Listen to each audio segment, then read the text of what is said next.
সুপ্রভাত, নমস্কার। আশা করি সমস্ত বন্ধুরা আমার ভালো আছেন। ভালো আমিও আছি। তবে শীতকাল, কিন্তু শীত কিন্তু চলে গেল একদম গরমকালের মতো। আমি তো আজকে সারা রাত প্রথমে একটু চাদর গায়ে দিয়েছিলাম, দেখছি গরম লাগছে। তারপরে কি করলাম, ফ্যানটাকে একে দিয়ে হালকা চালিয়ে দিয়েছি, দেখি তখন একটু ভালো লাগছে। সারা রাত কিন্তু ফ্যান চালানো ছিল। তো এতে আখেরে কিন্তু আমাদের শরীর কিন্তু ভালো থাকছে না। তার কারণ যখন যে ঋতু, সেই সময় সেই ঋতু যদি না থাকে, সেই সময় সেই এখন শীত থাকবে। এখন চলছে পৌষ মাস। তো এই পৌষ মাসে যদি শীত না থাকে, এমনিই বলে কথায় আছে পৌষের শীত মহিষের গায়ে।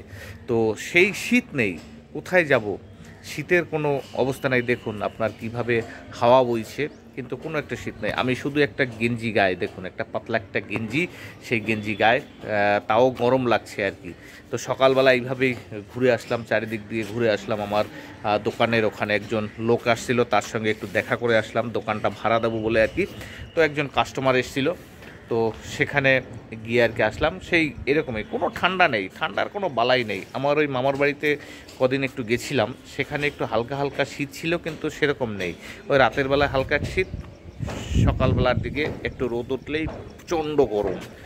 মানে তার মানে কি আমাদের মানে এই যে কলকাতা বা মানে কলকাতার মধ্যে দিয়ে, অন্য অন্য জায়গায় হয়তো আছে, কলকাতার মধ্যে দিয়ে শীতটা মনে হয় চলে গেল। আর শীত যা পড়ছে এখন, যা দেখছি টিভির মধ্যে, নিউজে দেখছি, সেটা হলো কাশ্মীর। যেমন আমার বন্ধুরা, তারা কাশ্মীর বেড়াতে গেছে, গত শুক্রবারে ফেরার কথা, কিন্তু তারা এখন ফিরতে পারছে না।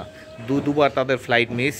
এখন তারা আস্তে আস্তে শ্রীনগর থেকে জম্মুর দিকে আসছে গাড়ি করে, যদি একটু নিচের দিকে আসতে পারে। তাও রাস্তায় এসে এখন ফেসে গেছে, মানে রাস্তা পুরো বরফের চাদরে ঢাকা।